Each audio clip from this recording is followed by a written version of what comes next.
In this segment, it's going to be a long one. I'm going to be discussing Keir Starmer needs to stop talking about Jeremy Corbyn. He's kind of brought this one on himself by talking about how the Tories are running a Corbyn-style manifesto, saying that all their policies are unfunded, which is really dumb. And we're going to talk about why it's really dumb, him going with this attack line. Building this sort of Jeremy Corbyn-style manifesto where anything you want can go in it. None of it is costed. It's a recipe for more of the same. People say in our manifesto we're asking... So it's dated 2019. I think that has to be just after the election, I think. This clip from Starmer. Too much.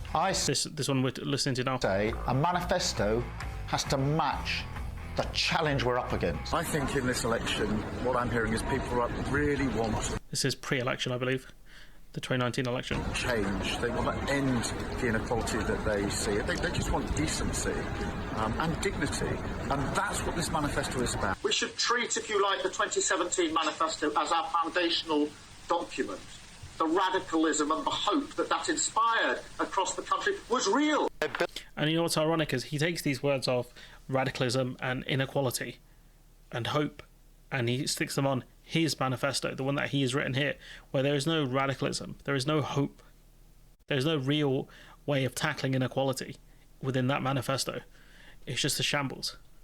This is from James Snyder. It was quite weird, and it makes Keir Starmer seem shifty, dishonest, and like a backstabber and someone who can't be trusted. Because, firstly, it's not true. The 2017 manifesto was the first manifesto from either major party that was fully costed, that had a separate grey book laying out all of the costings, as 2019 did as well. And Keir Starmer knows that because he sat in both meetings that signed off those manifestos. Is that right? Interesting. Yeah, he was... he was there. He was a key member of the shadow cabinet. He was one of the key members that pushed for the second referendum in that manifesto.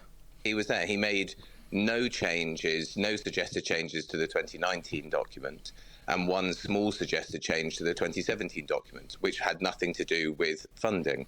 So it just isn't true as a basic point of fact, and it doesn't seem believable because Keir Starmer was there. There are quotes of him supporting the manifestos quite rightly, and the only thing that was sort of badly worked out, I think, in the 2019 manifesto and didn't have numbers next to it, was the policy area that he was responsible for, which was Brexit policy. We went into that election with a completely confused Brexit policy, which was repellent to voters in an election which was about Brexit. Yeah, it's true. It was a Brexit election. Boris Johnson kept running on, get Brexit done, whereas the Labour Party ran on a second referendum, whether you think that's right or wrong. Ultimately, for the Labour Party, that was one of the things that doomed them. So I can't quite understand why he thinks it's going to work, because there isn't a single voter left in the country, I don't think, that thinks that Keir Starmer is like Jeremy Corbyn. No one thinks that Keir Starmer has believed the same things he has his entire life, doesn't flip-flop, doesn't U-turn, and is a man of principle. So if people are opposed to this sort of lying in politics and this dishonesty in politics, they can get down and support Jeremy Corbyn in Islington North by knocking on some... And the thing is, he brings back that association he had with Jeremy Corbyn. That's the dumbest thing. Like, he's expelled Corbyn from the party, whether you think that's right or wrong. That's what Starmer has done. So by talking about the 2019 manifesto, the media and people will remember that he was part of the shadow cabinet. The media will definitely keep pointing out, which they have done. It's such an easy attack line. Now, how are you going to say it was such a big problem when you were there? You were in the engine room. It doesn't make any sense. And, he brings down MPs, his own front bench, by doing this. And, there's a couple of different examples of this. Would Sir Keir Starmer call it a Jeremy Corbyn-style manifesto, taking the mickey out of the Conservative manifesto, given that he served in two of Jeremy Corbyn's shadow cabinets? What Keir was saying yesterday was that the Conservatives clearly haven't learned their lessons from less than 2 years ago when Liz... Truss went forward with her disastrous mini-budget, which crashed the economy, and people are still paying the price through increases on their mortgages. We've learnt the lessons from our 2019 general election manifesto, which was roundly rejected by the public and led us to our worst election defeat. All they have to do is say the Tories are pushing Liz Truss economics by pushing more unfunded promises. They didn't have to mention Corbyn, because again, it brings back that association. And here you have a member of the front bench. Instead of talking about transport, which I believe is her area of expertise, that's the area she's meant to be in charge of, talking about Jeremy Corbyn, or trying to avoid talking about Jeremy Corbyn, really. In our history, and that's why Keir Starmer has changed the Labour Party from top to bottom, and we're putting forward a manifesto that will be published tomorrow, where every single pledge will be funded and costed, but will still deliver credible and radical change in people's lives. The Tory... That's what I mean, they use those words, credible and radical, but the manifesto is not credible, it is not radical. And again, they just look silly. We mentioned that clip already about the Starmer looking shifty. Robert Peston getting involved, saying what is also odd about Starmer attacking Corbyn's 2019 manifesto for not being costed is that there was a costings document, and one that he endorsed in the Clause 5 meeting. There may have been an issue around the credibility, which I think is fair.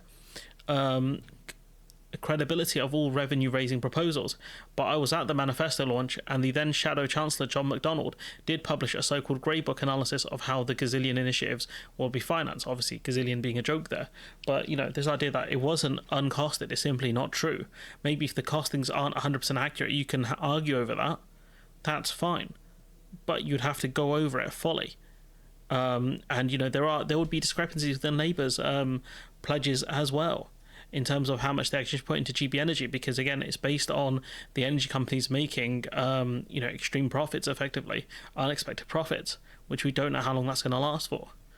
And here we've got Starmer applauding that 2019 manifesto. That's him there. Look, I'll full screen it for you. Who's this guy here? It's a much slimmer Keir Starmer. And again, you'll get these kind of side-by-sides. We should treat, if you like, the 2017 manifesto as our foundational document. The radicalism and the hope that inspired across the country was real. Anybody who knocked on a door in that elections knows it was real. This is coming from the party that's put tax to the highest level since, for 70 years.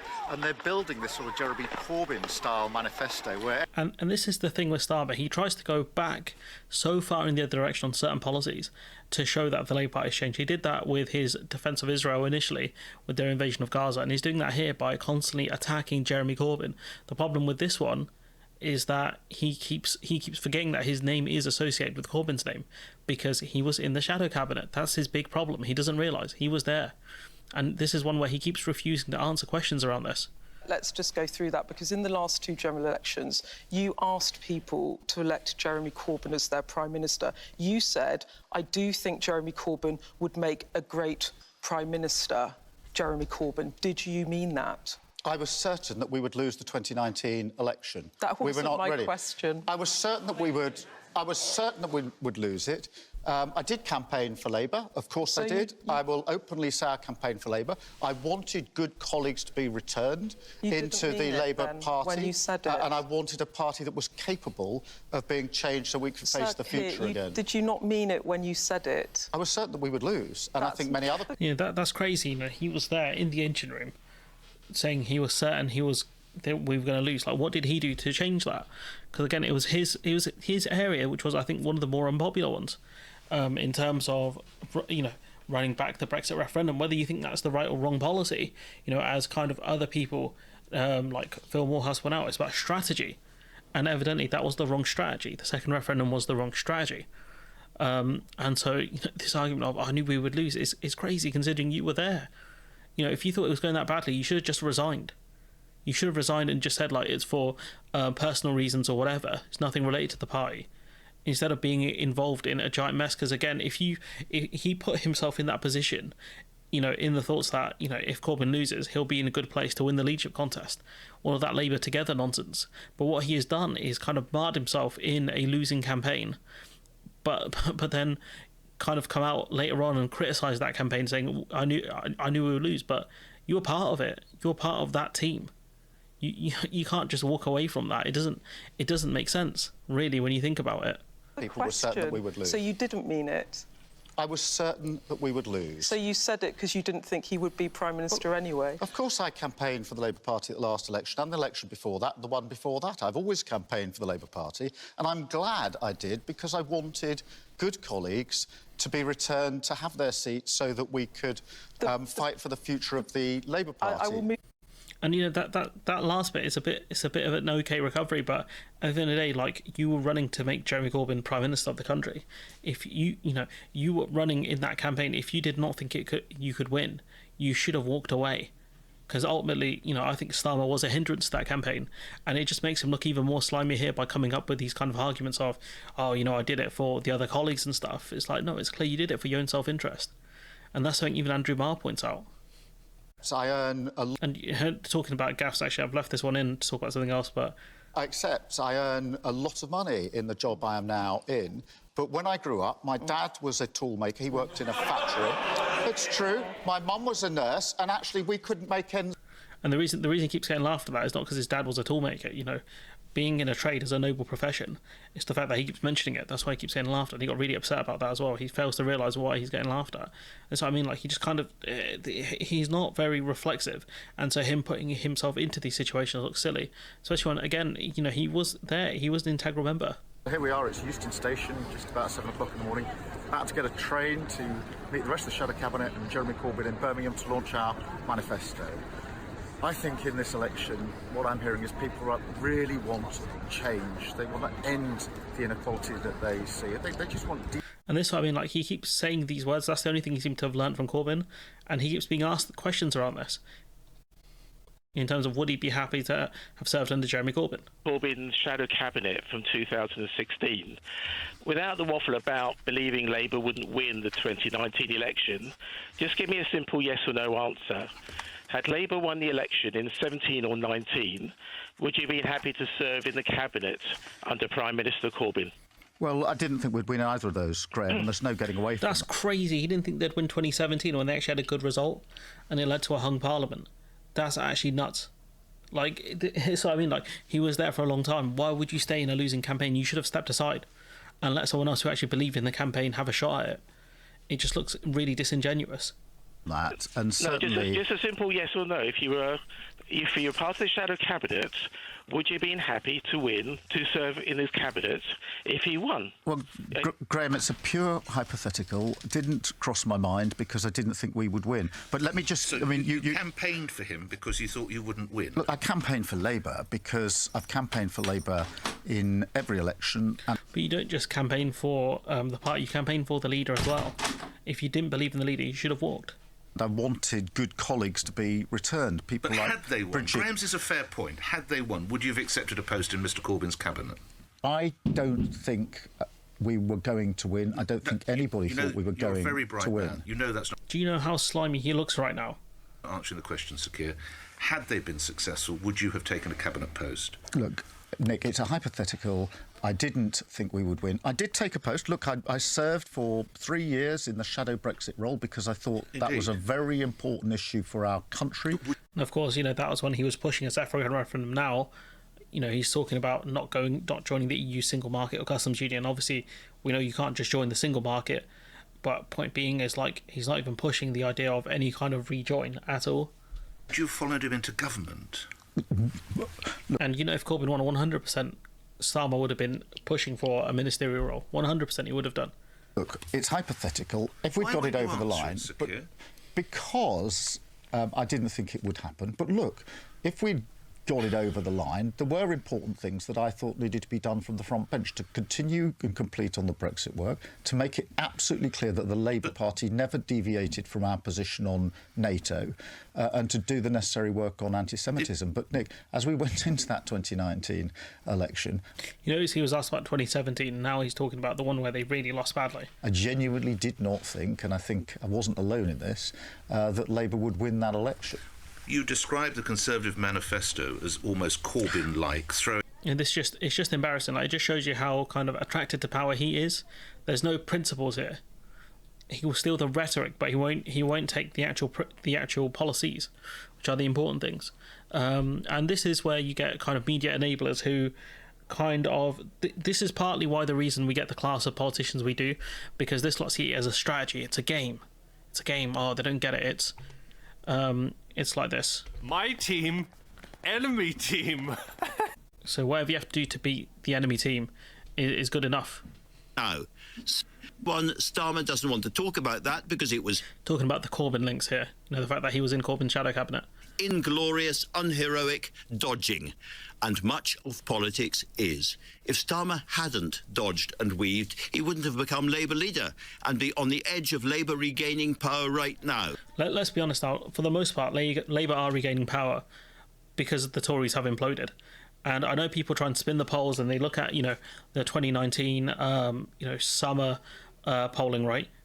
There was the EU, there were European elections back then. There's a reason why the Brexit parties like UKIP and Reform, they do well during EU elections and Brexit, and then they dip again in the polls. For anyone who tries to spin these kind of polls, they're very disingenuous. And that's something I can do a video on if you want me to. Sneer at him or despise him if it makes you feel better, but what he did was, in terms of wider British politics, absolutely essential in getting us to where we are on June the 18th, 2024. And like I said, this is how they view it, my team versus the enemy team. If we look back at that result, I don't think what he's saying is even true. I think if Starmer stood down after the 2017 election, I think he still probably would have been Labour leader. When you look at the 2020 leadership contest, Starmer won by a stonking amount because all he did was appear like a more competent version of Corbyn, copying the same policies, but being a lot more kind of presentable. And when you look at, the result, like he beat Rebecca Long-Bailey by a significant amount there, by almost about 25% of the vote, and you got Lisa Nandy getting wiped down because, well, I don't really like it that much, but I'll leave it at that. But point being is, I don't think that's even true that, Starmer had to hang out for the last couple of years there, between 2017 and 2019. And, we'll discuss the manifesto at some point soon, but, in terms of what they're actually pushing here, drill into the policy, ignore the puffery, this is a Starmer manifesto more than a Labour one. And this manifesto that they're pushing is more similar to an older Conservative style manifesto rather than a Labour type manifesto. That's something I'll discuss when I do the analysis. And what Starmer should stick to is this stuff here. More years of the Tories. 5 more years. After 14 years of chaos and decline and failure, where nobody can answer the question. It ought to be a simple question in any election. What is actually better now than 14 years ago? Yeah, I mean, this is it. Forget talking about Corbyn. This is the dumbest thing is, forget talking about him, because all you do is remind everyone about your association with Corbyn, which was you were there under the shadow cabinet for the longest time. This is the basic stuff you should be pushing, which is your life better now than it was a decade ago? The answer is probably not. Probably not. And that's an easy clap, but I didn't get why the guy's so dumb. He has to swing the pendulum so far in the other direction, he turns people off. And they can't answer that basic question. We've seen all sorts of Conservative strategies, but they haven't gone out to the country saying, here's our brilliant record, surely you want more of this, because they know they'd be laughed at. They haven't gone out and said, look at our brilliant leadership, at least you get strong leadership. So nothing to put before the country, and they're not going to change. And this is the important thing. Chaos and division have been the name of the game now for 14 years, and that's the reason for the failure. They haven't changed. Their election campaign is showing that chaos and division is still sort of defining characteristic of this Tory campaign. And so we have to say, do not allow 5 more years of this. It's good, a bit wordy, but that was powerful. He looked confident. And I think the main thing that he really should add is what Labour policies are to remedy the chaos and division, which obviously he can't really do because they don't really have any. But these lines on their own, these are things that I think people resonate with because of how chaotic it was under the Conservatives. There's more for it, more from that stuff, I guess. I don't want to play it because it's got copyright music on, but in 2019, the 2019 manifesto is even better than the 2017 manifesto. Are you up for it? Asked Keir Starmer at the time. And they're asked, they're consistently asked questions about the U-turns and they can't answer them. This is a non-financial question, by the way, about devolution and things like that. How do you feel about the suggestion that peers who are over the age of 80 should step aside? The House of Lords has become so bloated. I can't remember the figures, but it's huge numbers of people now in the House of Lords, and we do need to look at reforms to make it smaller chamber. So And we're also looking at getting rid of the Peers who are over the age of 80 should be gone. Well, that's one of our proposals. What do you think? What do you think, personally? Yeah, I mean, it's what we're proposing in our manifesto. What's your personal? Yeah, it's what we're proposing in our manifesto. Just embarrassing, honestly. And this is from Lewis Goodall as well, about trust and things like that. Stood on that manifesto. I mean, you wonder why, or Labour wonders why, people accuse him of being a hypocrite. How can he possibly use that as a term of abuse when he was in that shadow cabinet? Two things. Keir Starmer was one of a small number of people in the shadow cabinet, like Tom Watson, who were trying their level best to influence from within to stop the Labour Party experiencing an extinction level. I mean, he didn't, because he pushed the second referendum stuff. That was one of the things that was not popular. So this argument is simply untrue. Event. We had a near-death experience in 2019. Well, he was the one arguing for Remain. I mean, you really didn't. A near-death experience is when you're not even the party of opposition. This is a near-death experience is what the Tory party are looking like now, potentially, if you believe that the Lib Dems will become the official party of opposition. Since then, that's not why clear hyperbole. We lost. Since then, Keir Starmer has done what he said he would do, which is to change the Labour Party, to listen, and I mean genuinely listen, to the people that we should have never broken trust and faith with. He has rebuilt that trust. I mean, has he though? Because his favourability ratings, his trustworthy ratings are quite low. He hasn't. Has he rebuilt that trust? I don't think so. And he sought to invite other people into the tent as well, who are disaffected with the Conservatives. And he's inviting disaffected Conservatives and pushing out the left. This isn't even what Tony Blair did. Tony Blair gave gave the left some space. He didn't really listen to them that much, but he didn't ostracise them. He didn't push them out of the party. Corbyn was still an MP, even though he opposed policies like the Iraq War. You didn't see Tony Blair push him out of the party. This is one of my favourite ones. To Angela Rayner. Angela, which of your party's U-turns are you most proud of? The ditching of the 28 billion climate investment plan, keeping the cruel two-child benefit cap, or one of the others? What I'm not proud of is that we've had 14 years of the Tories and the crashing of the economy, but what I am realistic about is we've got to have a programme for government which is credible. Which is more child poverty, really, because they want to keep the two-child cap in. I don't think there's really anything I want to more discuss on this subject. All the other stuff is for other videos, so I'll leave it there. Let me know what you think in the comments below. Like, comment, share, subscribe. Support the channel on Patreon if you can. And Keir, if you or a member of your team are listening, stop mentioning Jeremy Corbyn. And I'll catch you in the next one.